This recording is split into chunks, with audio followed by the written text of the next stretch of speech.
होणार आहे आणि बाकीची युनिट्स उद्यापासून आपण त्याच्या पुढची जी काय आहेत ती उद्यापासून सुरू करू. 3:15 राहुल आणि देवकुमार सर कॉलवरती येतील. मग ते आपल्याला तुमच्या इतर विषयांचे दुसरे 2 विषय कल्चरल हिस्ट्री ऑफ महाराष्ट्र आणि इकॉनॉमिक हिस्ट्री ऑफ इंडिया त्यांचं टायमिंग कसं करायचं काय ते ठरवशील. आणि रेनेसान्सचं आजचं हे शेवटचं लेक्चर असणार. तर आपण त्याच्यामध्ये जस्ट एक मी क्विक तुम्हाला ब्रशअप देते रेनेसान्सच्या टॉपिकचा, म्हणजे रिव्हिजन एक प्रकारची. तर हा जो पेपर आहे तो आपण बघितलं की आधुनिक जगाचा, जरी इथे माझ्या स्लाइड शो मध्ये त्याचं नाव मॉडर्न वेस्ट असेल तरी मॉडर्न वर्ल्ड आहे ना तुमच्या पेपराचं नाव. जुन्या पीपीटी वर मी बिल्डअप करत गेल्यामुळे त्याचं नाव मॉडर्न वेस्ट इथे दिसत असेल तुम्हाला.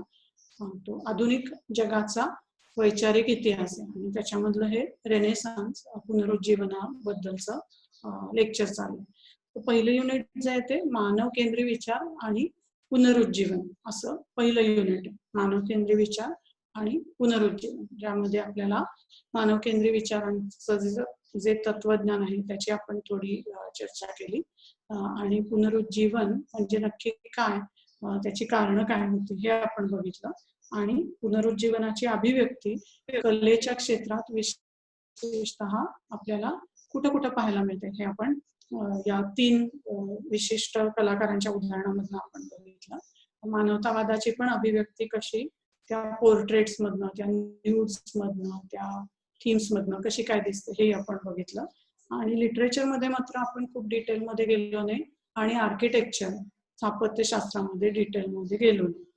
पण याचं कारण असं की एक टॉपिक किती वेळ शिकवायचा यालाही आपल्याला ओव्हरऑल बाकीचे टॉपिक्स पाहता लिमिट ठेवणं गरजेचं आहे.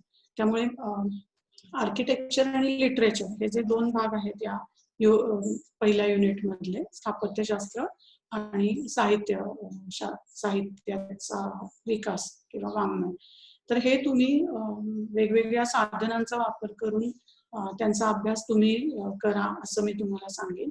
अर्थातच परीक्षेच्या दृष्टीने जेव्हा तुमची इंटरनलची परीक्षा असेल तेव्हा मी असं बघेन की आर्किटेक्चर आणि लिटरेचरवरच फक्त तुम्हाला प्रश्न येतील असं होणार नाही. त्याच्यावर सुद्धा येतील प्रश्न, पण तुम्हाला ऑप्शन राहील की बाबा समजा एखाद्याला मला नेट मिळालंच नाही किंवा मला सोर्सेस मिळालेच नाही, तर त्याच्यामधला रेनेसान्स पुनरुज्जीवनाचं तत्वज्ञान, मानव केंद्रीय विचाराचं तत्वज्ञान आणि कलेच्या क्षेत्रामधली अभिव्यक्ती एवढ्यावरती पण तुम्ही प्रश्नाचं उत्तर देऊ शकाल अशा पद्धतीनेच मी प्रश्न काढेन. तर आर्किटेक्चर आणि लिटरेचर हे त्याचे महत्वाचे, वाङ्मय आणि स्थापत्य हे त्याचे अतिशय महत्वाची अभिव्यक्तीची अंग आहेत. त्यांचा जरूर तुम्ही अभ्यास करा. त्यासाठी सोर्स मटेरियल्स मी तुमचं जे एक्सेल शीट आहे त्याच्यामध्ये फिल्म्स तुम्हाला लिंक दिल्या त्या जरूर तुम्ही पाहाव्यात असं मी तुम्हाला सांगेन. हे या युनिट बद्दलचं. उद्या किंवा जे काय आपलं पुढचं लेक्चर असेल तेव्हापासून आपण प्रोटेस्टंट धर्म सुधारणा आणि प्रतिधर्म सुधारणा माझं दुसरं युनिट आहे त्याचा अभ्यास करणार आहोत. आणि पुढचे तर टॉपिक्स तुम्हाला माहितीच आहे. याची विशेषतः मराठी पुस्तकं कुठली, तर हे दत्ता देसाईंचं अतिशय चांगलं आणि महत्वाचं पुस्तक आहे.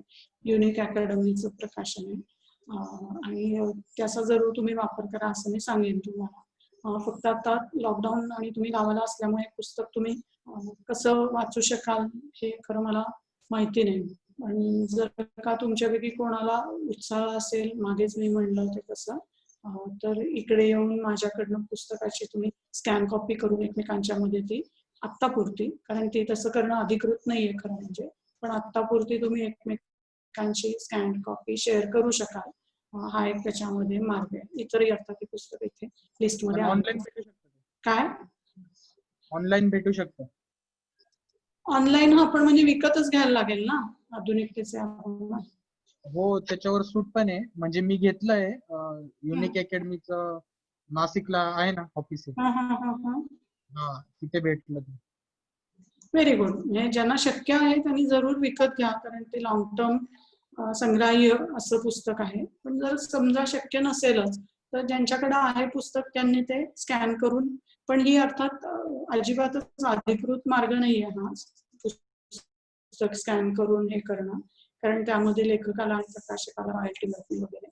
पण आत्ताची परिस्थिती पण आपली अत्यंत अनयुज्युअल आहे. आत्ताची परिस्थिती पण आपली खूप वेगळीच असल्यामुळे आता आपण थोडे हे अधिकृत नसलेले मार्गही वापरून अभ्यास करणं हे महत्वाचं आहे. इंग्लिश मधली ही पुस्तक आहेत. शिवाय इंग्लिश अनुश्रीने एक छान सुंदर पुस्तक शेअर केलेलं आहे, very short introduction to the renaissance नावाचं, OUPचं. तुमच्या ग्रुपवरती PDF टाकले, तर ती पण जरूर तुम्ही पहा. आणि अतिशय छान त्याच्यात माहिती आणि काय म्हणूया एक्सप्लेनेशन, त्याचं स्पष्टीकरण की रेनेसान्स म्हणजे नक्की काय, याचं वेगवेगळ्या अंगाने छान स्पष्टीकरण दिलेलं आहे त्याच्यात. क्विकली तुम्हाला या लेक्चर म्हणजे रेनेसान्स ह्या टॉपिकचा एक काय म्हणायचं आपण पटपट उजळणी करायची झाली तर आपण असं बघितलं की युरोपमध्ये विशेषतः इटलीपासून सुरू झालेलं जे रोमन साम्राज्य होतं त्याचा विस्तार भूमध्य समुद्राच्या चारी बाजूंनी होत गेला आणि पुढे त्याचा विस्तार इतका खूप झाला की त्याचे काही कालांतराने साधारणतः इसवी सनाच्या 5व्या शतकामध्ये मला वाटतं 2 भाग झालेले आपल्याला दिसतात. एवढा पूर्ण युरोप, इंग्लंड आणि शिवाय अरबी काय म्हणायचं पेनिन्सुला पर्यंत ते राज्य पसरल्यानंतर हे पौर्वात्य आणि पाश्चात्य असे या रोमन साम्राज्याचे विभाग झाले आणि त्याच्यामधला जो पौर्वात्य भाग होता त्याची राजधानी बायझेंटियम होती, म्हणजे इस्तांबुलाचं तर तुर्कस्तानची राजधानी. तर जेव्हा 1453 मध्ये या बायझेंटियम वरती उस्मानली तुर्कांनी ताबा मिळवला तेव्हा तिथले आधीच्या रोमन साम्राज्यामधले जे विद्वान, विचारवंत, ग्रंथकार, भाष्यकार, अभ्यासक होते ते सगळे उठले आणि इटलीमध्ये पुन्हा त्यांच्या जुन्या पाश्चात्य रोमन साम्राज्याची जी राजधानी होती रोम तिथे ते गेले आणि त्यांनी तिथे ग्रीको रोमन संस्कृतीच्या आणि कलांच्या अभ्यासाला उजाळा द्यायला सुरुवात केली. ह्या अभिजात ग्रीको रोमन संस्कृतीला उजाळा देणं याला म्हणायचं पुनरुज्जीवन. म्हणजे ह्या युरोपच्या संदर्भामध्ये पुनरुज्जीवनाची जेव्हा आपण मांडणी करतो, अभ्यास करतो, तेव्हा ग्रीको रोमन अभिजात संस्कृतीमधल्या कलांना, विचारांना, तत्वज्ञानाला इसवी सनाच्या 14, 15, 16व्या शतकामध्ये जो पुन्हा उजाळा दिला गेला त्या सगळ्याला मिळून रेनेसान्स, पुनरुज्जीवन असं नाव दिलं जातं. ही एक बेसिक माहिती आपण लक्षामध्ये ठेवायची. मग त्याच्यामध्ये काय काय गोष्टी होत्या, त्याच्यामध्ये ही वेगवेगळी कारणं आपण त्याची बघितली, त्याची व्याख्या बघितली. नंतर आपण पाहिलं की फ्युडलिझम म्हणजे सामंतशाहीचा एकीकडे ऱ्हास होतानाच ही पुनरुज्जीवनाची काय म्हणूया प्रक्रिया एकीकडे घडताना दिसते, कारण की लोकांची क्षितिज विस्तार जाताना दिसतात. तर आपण पाहिलं की हे प्लेटो, अरिस्टॉटल, सॉक्रेटिस या मंडळींचे जे ग्रीको रोमन काळामधले विचार आहेत ते पुन्हा ह्या इसवी सनाच्या 14, 15, 16व्या शतकामध्ये लोक त्यांची उजळणी करायला लागलेले आपल्याला दिसतात. या सगळ्याला म्हणून आपण रेनेसान्स असं नाव देतो. स्कोलास्टिसिझम, धार्मिक परंपरा म्हणजे वेगवेगळी आपण कारणं बघितली रेनेसान्सची, पुनरुज्जीवनाची किंवा पार्श्वभूमी बघितली किंवा कोणकोणत्या गोष्टींमुळे पुनरुज्जीवन घडून आलं असं आपण जर पाहायला गेलो तर एक म्हणजे ख्रिश्चन धर्मामधला स्कोलास्टिसिझम हा एक मीमांसेचा प्रकार. कशाची मीमांसा तर धर्मग्रंथांच्या मध्ये काय म्हटलेलं आहे त्याची मीमांसा. त्या अनुषंगाने वेगवेगळ्या पद्धतीने धर्मग्रंथांचा अभ्यास सुरू झाला आणि अभ्यास करता करता धर्मग्रंथांवरती आणि धर्मविचारांवरती टीका, भाष्य सुद्धा व्हायला लागलं. हे सगळं चालू असतानाच अर्थात लोक जुन्या तत्वज्ञानाचाही अभ्यास करायला लागले आणि हा तत्वज्ञानाचा अभ्यास त्यांना अरबी लोकांच्या मदतीशिवाय करणं शक्य नव्हतं, कारण अरबी लोकांनी ऑलरेडी प्लेटो, अरिस्टॉटल वगैरे मंडळींची आणि इतर हिपोक्रेटिस असेल किंवा आणखी अनेकांची भाषांतर त्यांच्या भाषेत केली होती, जी आपल्याला या इसवी सनाच्या 14, 15व्या शतकामध्ये पुन्हा युरोपीय भाषांमध्ये ही भाषांतर आणखीन एकदा म्हणजे दुसरा टप्पा भाषांतरांचा होताना दिसतो. त्यामुळे अरबांच्या योगदानाशिवाय पुनरुज्जीवनाची संकल्पना ही प्रत्यक्षात येणं अशक्य होतं हे पण आपण बघितलं. आणि त्याच्यात एकटा इबन सीना नसून हे इबन झोर वगैरे बरीच मंडळी पण त्याच्यामध्ये त्यांचं आयडिओलॉजिकल कॉन्ट्रीब्युशन, वैचारिक योगदान त्यांचं होतं हे आपण पाहिलं. पण फक्त हा गुण्यागोविंदाचा मामला नसून त्यांची एकमेकांमध्ये लढाई होत होत्या. धर्मयुद्ध हा त्यांच्या इतिहासाचा एक अगदी काय म्हणूया पुसून न टाकता येण्यासारखा भाग आहे हे आपण पाहिलं. मात्र धर्मयुद्ध ही केवळ तात्पुरती आणि मिलिटरी कॉन्क्वेस्ट ज्याला लष्करी स्वरूपाची कारवाई नसून त्याच्यामध्ये वेगवेगळ्या मार्गांनी ख्रिश्चन आणि मुस्लिम लोक, ख्रिश्चन धर्मातले वेगवेगळ्या पंथांमधले लोक हे एकमेकांच्या संपर्कात आले आणि त्यातून एकूणातच त्यांची विचार करण्याची क्षितिजे रुंदावली. त्यांच्या हाती असणारं तंत्रज्ञान अधिकाधिक अद्ययावत होत गेलं हेही आपण पाहिलं. नंतर 3 प्रकारची द्वंद्व आपण बघितली, मनुष्य आणि समाज, मनुष्य आणि निसर्ग, मनुष्य आणि ईश्वर. आणि या तिन्ही द्वंद्वांमध्ये आधीच्या म्हणजे रेनेसान्स पूर्व काळामध्ये, पुनरुज्जीवनाच्या अगोदरच्या काळामध्ये मनुष्याला नेहमी कमी महत्व असायचं. पण हा मीमांसेचा विचार असेल, वेगवेगळ्या मानव केंद्री काय म्हणूया मानव केंद्री विचारांना उजाळा देणाऱ्या ज्या वेगवेगळ्या मानव केंद्री विचारांना महत्व देणाऱ्या ज्या प्रक्रिया होत्या त्यामुळे या 3 बायनरीज मध्ये मनुष्य हा केंद्रस्थानी आला. अगोदर माणसापेक्षा समाज महत्वाचा, माणसापेक्षा ईश्वर महत्वाचा, माणसापेक्षा निसर्ग हा जास्त श्रेष्ठ असा जो विचार होता त्या प्रत्येकामधनं आता माणूस हा केंद्रस्थानी आलेला आपल्याला दिसतो. वेगवेगळ्या लेखकांच्या लिखाणात आपल्याला त्याची अभिव्यक्ती झालेली दिसते. पण पेत्रार्कच्या लिखाणामध्ये आपण पाहिलं की रेंज ऑफ ह्युमन कंटेम्पलेशन, माणसाच्या विचाराची झेप ही जगात कशालाही बरोबरी करू शकणार नाही इतकी श्रेष्ठ आहे असं पेत्रार्क म्हणतो. आपण हे बघितलं की ग्रीको रोमन काळामधली जी टेक्स्ट होती त्यांचा अभ्यास करणारे हे इस्तंबूल मधले लोक होते जे उस्मानली तुर्क लोकांनी इस्तंबूलचा ताबा घेतल्यानंतर त्यांनी पलायन केलं तिथून इस्तंबूल मधून आणि ते पोपनी त्यांना आश्रय दिला. त्यामुळे ते व्हॅटिकन मध्ये आले आणि त्यांनी ग्रीको रोमन संस्कृतीच्या अभ्यासाला पुन्हा जोरशोरने सुरुवात केलेली दिसते.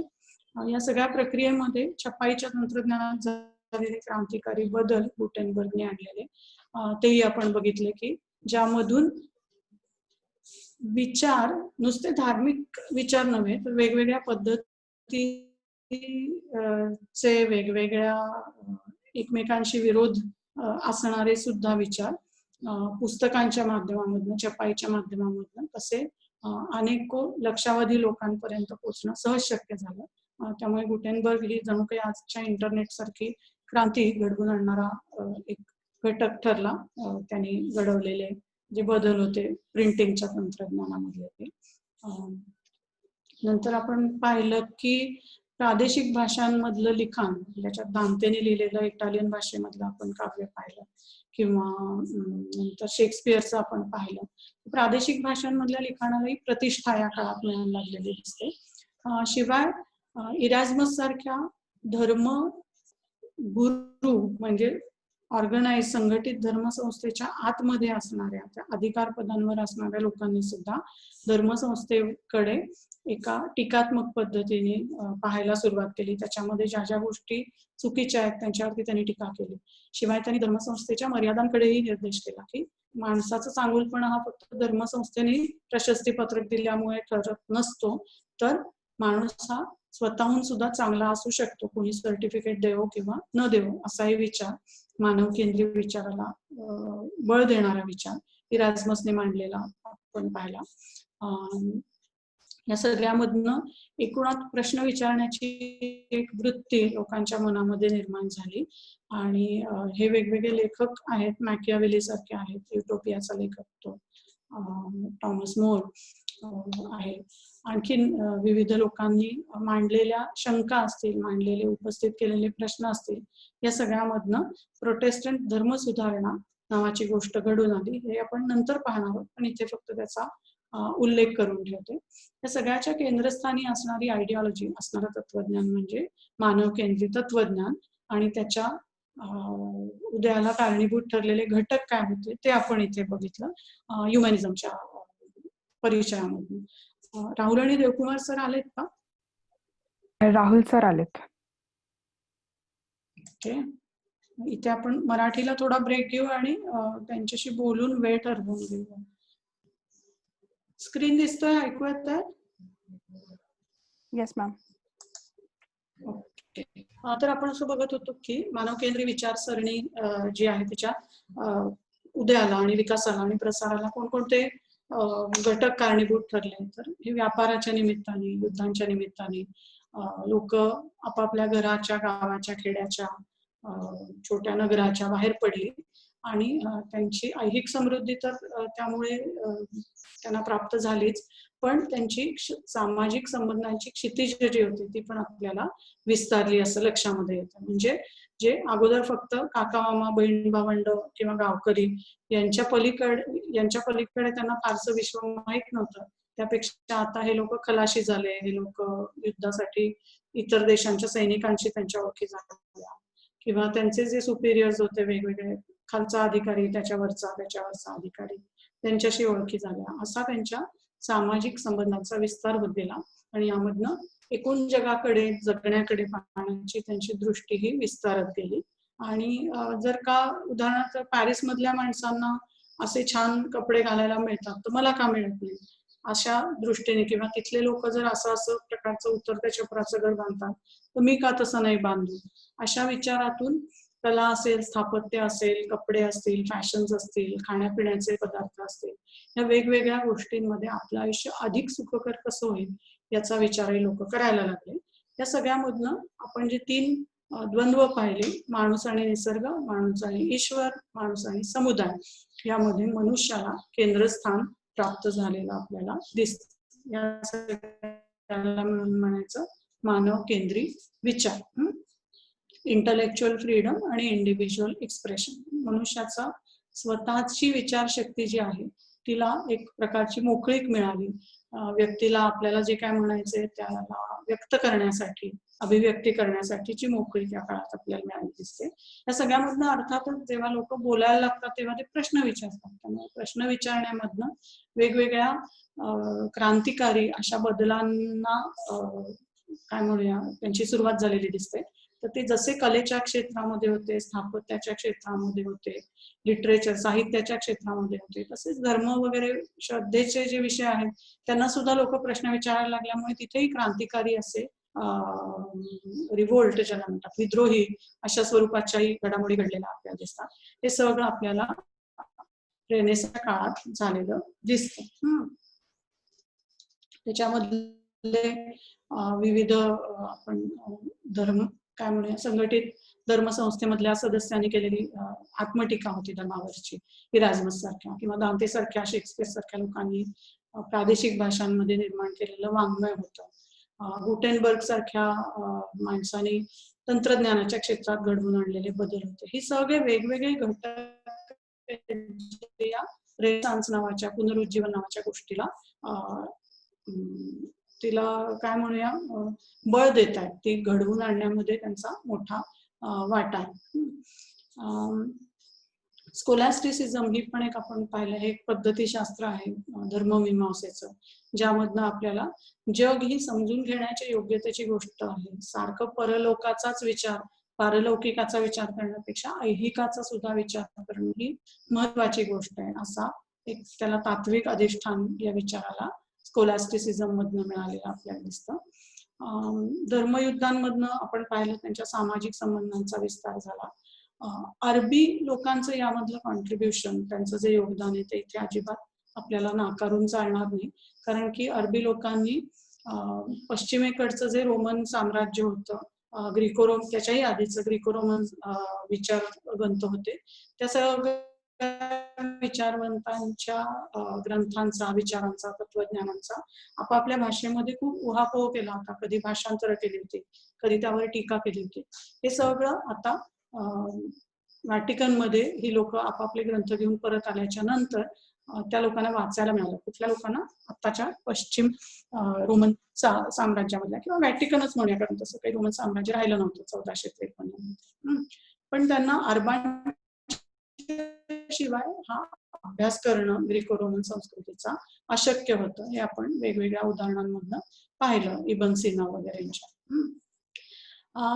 हेही आपण बघितलं की वेगवेगळ्या धर्म ग्रंथांच्या आणि ग्रीको रोमन तत्वज्ञानांच्या एकूण हा जो उजाळा देणं होतं, या सगळ्यामधनं काय झालं तर revival of classical learning and wisdom, हे जे अभिजात असं शहाणपण होतं, त्यांचं तत्वज्ञान होतं, विचार होते, या सगळ्याला उजाळा दिला आणि त्या सगळ्याला मिळून आपण रेनेसान्स जीवन असं नाव देतो. ओके. पुढं जर जायचं झालं तर ह्युमॅनिझमची आपण पाहिले, काय म्हणायचं त्याला, वैशिष्ट्य पाहिली ह्युमॅनिझमची, वेगवेगळे मानव केंद्रीय विचारांची, ज्यामध्ये मनुष्य हा केंद्रस्थानी आलेला आपल्याला लक्षात येतो. आणि त्याच्या वेगवेगळ्या अभिव्यक्ती आपण कलेच्या क्षेत्रातल्या बघितल्या. त्यांना आर्थिक सगळं बळ कुणी दिलं? हे सगळे मोठे मोठे महाल बांधणं, भित्तिचित्र रंगवणं, या सगळ्याचा पैसा त्यासाठीचा कुणाला? तो डी मेडिशी फॅमिली आणि त्यांचा बँकिंगच्या क्षेत्रामधला मोठा अनुभव आणि समृद्धी ही त्याच्यामध्ये कारणीभूत ठरली, हे आपण पाहिलं. रेनेसान्स ट्रिनिटी, त्रिमूर्ती रेनेसान्स मधली दा विन्सी, मायकेल अँजेलो आणि राफाएल यांची कलाकृती आणि त्याच्यामधनं अभिव्यक्त होणारा मानवकेंद्री विचार, हे आपण बघितलं.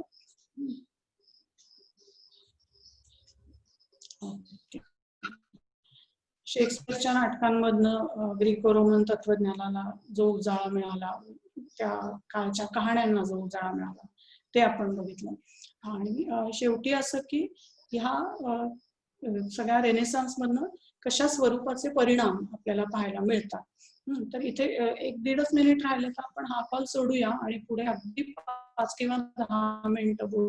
पण हा कॉल इथे कट करते आणि म्हणजे आपल्याला सलग